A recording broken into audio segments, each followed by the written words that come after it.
This is literally the best cake to ever exist. You can't change my mind. It's so good.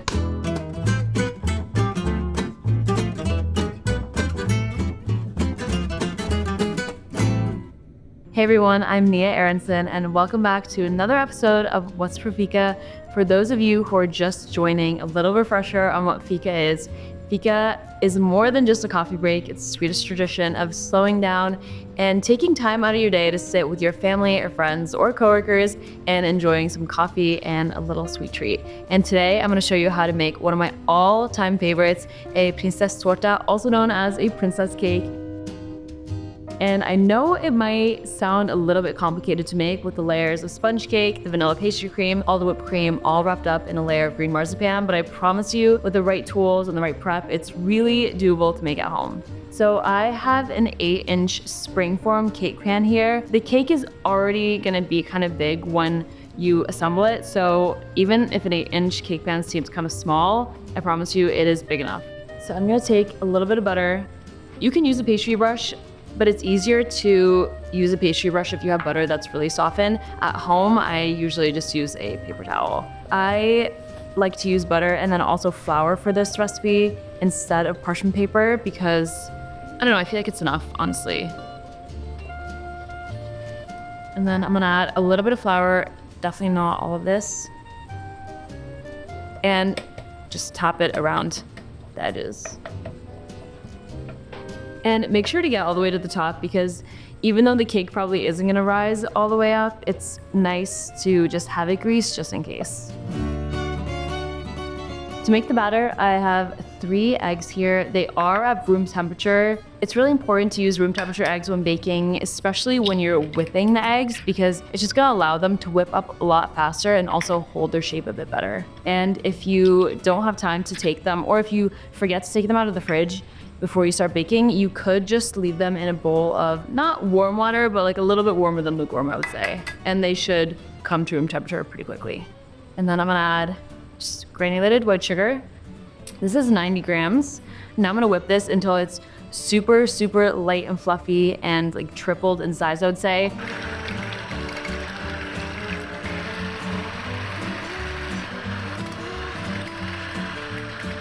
I whisked this for about 10 minutes and this is what you're looking for. It's really light in color, very pale.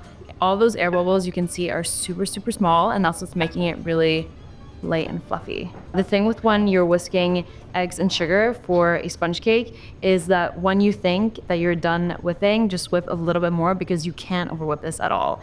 The more air you can get into this, the better, because this is really our main source of leavening and it's gonna help to give your cake that nice rise. Now I'm gonna sift in the dry ingredients.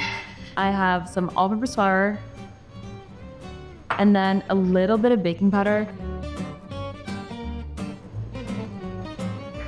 If you don't have a fine mesh sieve, you could just kind of whisk it together in a little bowl and fluff it up. I'm also gonna add a little bit of salt. If you want, you could also add some vanilla. So now I'm gonna go in and just gently fold in the flour and the baking powder.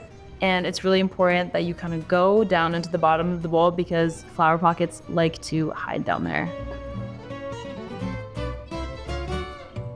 It's also important to fold in the flour gently because you don't want to knock out any of that air that we just spent so long whipping in.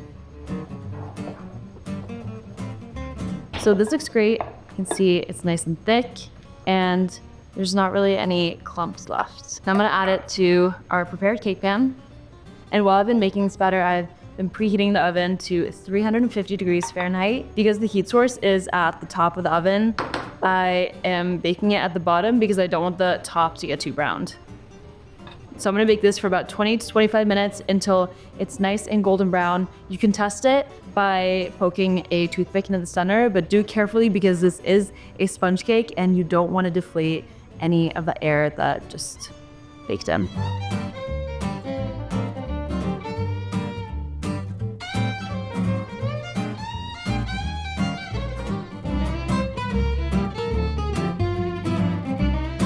Now I'm gonna move on to the vanilla pastry cream. So for this, I have some eggs, I have vanilla bean paste, I have a little bit of salt, sugar, a lot of cornstarch, a little bit of butter, and then some milk. And if you don't want to use vanilla bean paste, or if you don't have it at home, you can just use vanilla extract.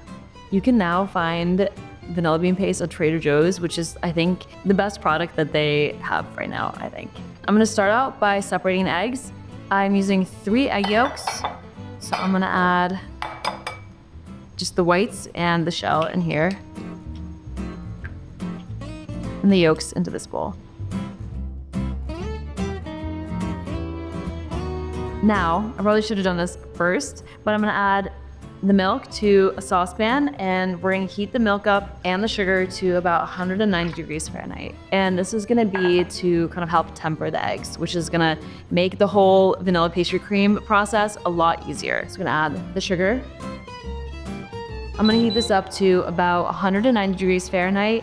I believe I have it on like a medium high. Milk does heat up really fast, so definitely don't leave it alone for too long, but that's okay. We're gonna be working here anyway. So to this bowl with the egg yolks, I'm gonna add the vanilla bean paste. I'm gonna add the cornstarch. I usually don't add this much cornstarch, but I'm adding a lot for this pastry cream because I want it to be really thick so that it makes it easier to assemble the cake later. Now I'm just gonna whisk this together until I don't have any visible cornstarch clumps left. When you're mixing and you don't have an extra hand to hold the bowl, it helps to put a damp kitchen towel underneath to kind of keep the bowl in place. And then I like to kind of place it a little bit at an angle. So now I'm just slowly whisking in the hot milk. It's really important to continuously whisk here so that you're kind of tempering the eggs and so that they don't cook, because you don't want scrambled eggs. Now I'm gonna pour this back into the saucepan, and we're gonna cook it until the custard gets really nice and thick. So I'm gonna keep stirring this until it's really thick, probably for about 5 minutes, and then I'm gonna add some butter and a little bit of salt. Okay, it's getting really thick. It happens really fast, as you can see. And I'm gonna stir in 2 tablespoons of unsalted butter. Salted is also fine, but I'm gonna add a little bit of salt as well. I honestly don't run my pastry creams through a fine mesh sieve very often, but just in case, just because I feel like I was getting a little distracted when I was making this, I want to just make sure that there aren't going to be any clumps of like cooked egg in the final cream. And it has to go back in this bowl regardless. You can also see I didn't wash this out before, and that's fine because any of that extra egg that's left in here is going to get cooked from the hot pastry cream. One thing that I really love about Swedish desserts and Swedish pastries is that they always kind of lean towards like the less sweet side, and they're very cream based. A lot of them are made with vanilla custard, and I always just find them so much lighter than most American desserts. Normally, I would set this aside to cool at room temperature or in the fridge, but because I want it to cool down pretty quickly, I'm actually gonna put it over a bowl of ice, and I'm just gonna kind of stir it occasionally to make sure that also no skin forms on top. If you're doing this, you can kind of spread it up along the sides, and that's gonna also help to cool it down faster. The cake is done, and I'm now letting it cool on a wire rack. Make sure to let it cool completely, because if it's still a little bit warm, it's gonna make it harder to actually cut the cake into even layers, and it's also gonna make it more difficult to assemble the cake, because if you're adding whipped cream or pastry cream to a warm cake, it's gonna melt off, and we definitely don't want that. So in the meantime, while it finishes cooling, it's already almost there. I'm gonna whip some cream. I have about 2 cups of cold heavy cream here. You could just use 1.5 cups. I like to add a really thick layer of whipped cream to my princess cakes, so I'm mixing a little bit more than maybe you need. And I also recommend starting with cold heavy cream because it's just gonna whip up a lot faster, and it's also gonna hold its shape better. So this is, I think, perfect. You can see it's very, very soft peaks. Now that the whipped cream is done and the cake is cooled, I'm gonna move on to cutting the cake and actually assembling the cake, which is the best part.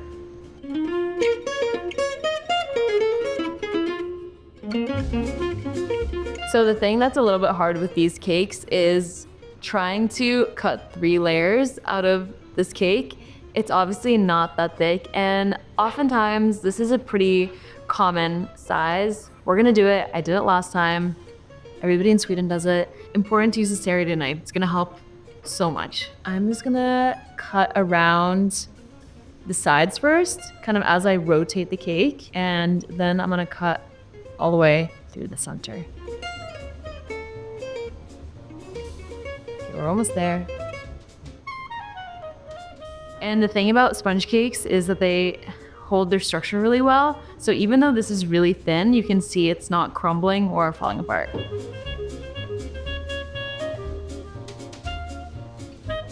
So even though it looked like a very thin cake, we still got 3 pretty solid cake layers out of it. And now I'm gonna grab my cake plate and move on to the actual assembly.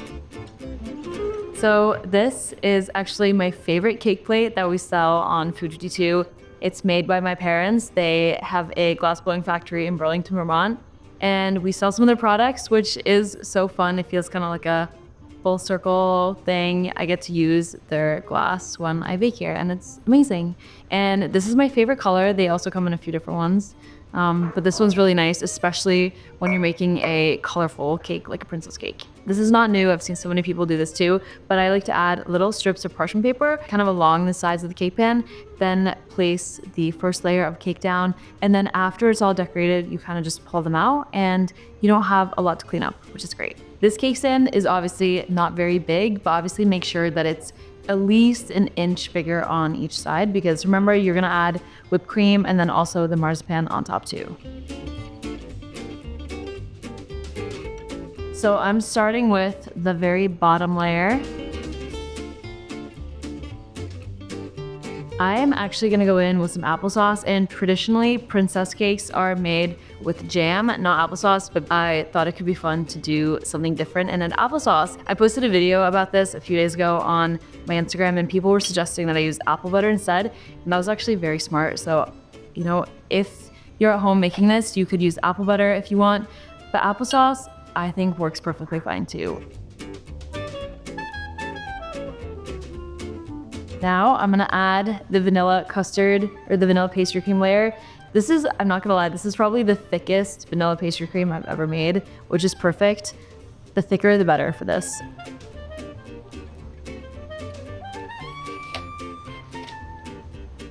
I would say when it comes to princess cakes, it is a fika dessert or a fika treat, but I would say it's most commonly served on holidays or birthdays or graduations, but you'll definitely find them in pretty much any fancier cafe. So now that I've added the top layer, I'm kind of just pressing down on it very lightly. I really don't like to throw away food, especially something like pastry cream, because it's so good. So I'm gonna fold it into this cream, and it's not gonna change the flavor that much, because as you can see, it's only like 1/4 of a cup. Like, it's like peeking over the edge. I'm gonna start off by doing a thin layer of whipped cream all around the cake, including the sides, and then I'm gonna add the rest of it on top. I don't wanna play with it too much because you can already see it's starting to separate a little bit, but that's okay, because now I'm gonna add the rest of the whipped cream on top.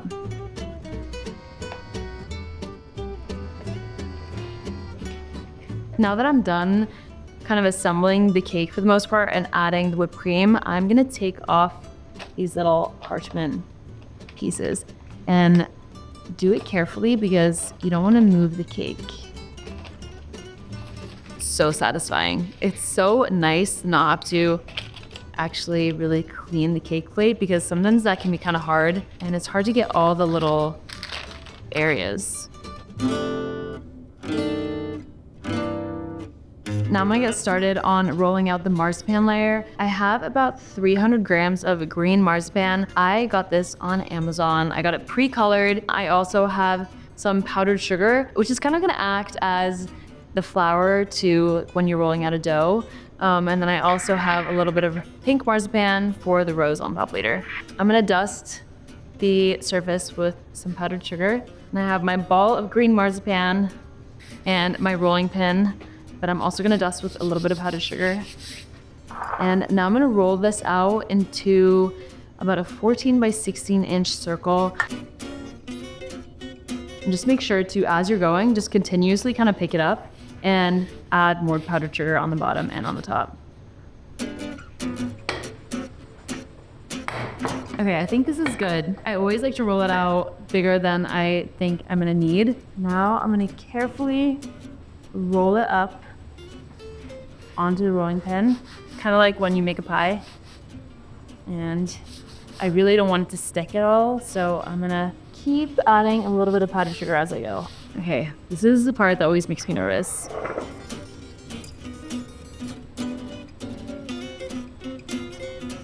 It's gonna work. Yay! What you wanna do is you wanna grab onto the ends and kind of pull it down. And when you get to a fold like this, just separate it a little bit and just pat down. I'm gonna go around the edges and just cut off this large amount of overhang. And then we're gonna go in and make it look even neater.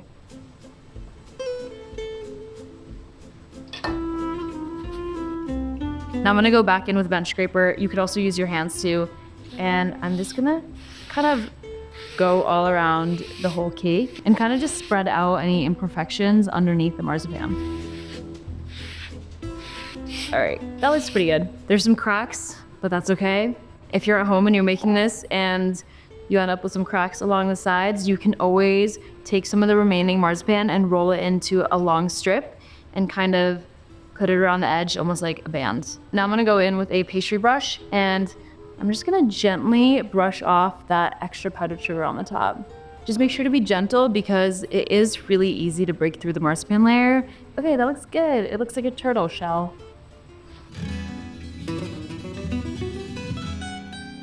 Now I'm gonna make a rose. I like to do it the easy way, so I'm gonna take just, I don't know, a size this big. Honestly, this is almond paste. Almond paste is fine if you're shaping little things. It's just not good if you're using it as the overall sheet. I'm gonna roll it out into kind of like a little worm. And I'm gonna go in and I'm just gonna press down with my fingers. And now I'm just gonna take this and all I'm gonna do is just roll it up. I feel like this is kind of the cheating version of making a rose, but I still think it looks really cute and it's almost like a little crown rose almost. So now I'm just going in at the bottom and pinching the end. I'm just gonna make it a little shorter because we don't need a really long rose. Look how cute that is. Now I'm gonna make a little dent in the middle and then I'm gonna place the rose right on top. Very last step I'm gonna do is just take a little bit of powdered sugar in a little sieve and I'm just gonna dust the top.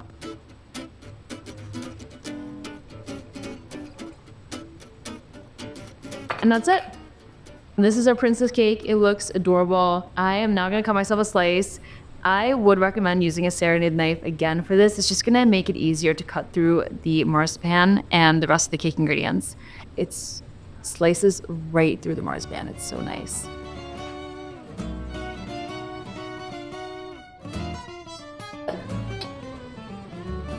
Look at that.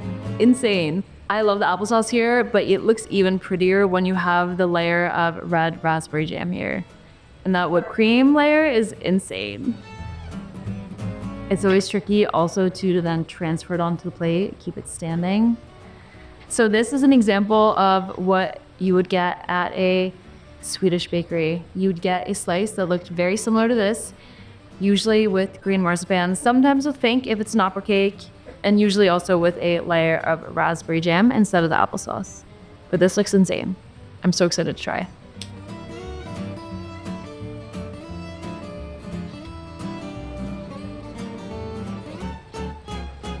This is literally the best cake to ever exist. You can't change my mind. It's so good. The marzipan layer is so thin, but adds just like the nicest touch of sweetness to the whipped cream. And the custard has such a nice creamy texture. And it's just overall such a well-balanced cake. Not just this one, but just the princess cake in general. Okay, so I actually brewed some coffee and I think I'm gonna set up the rest of my fika station and see who else is around to come try the princess cake.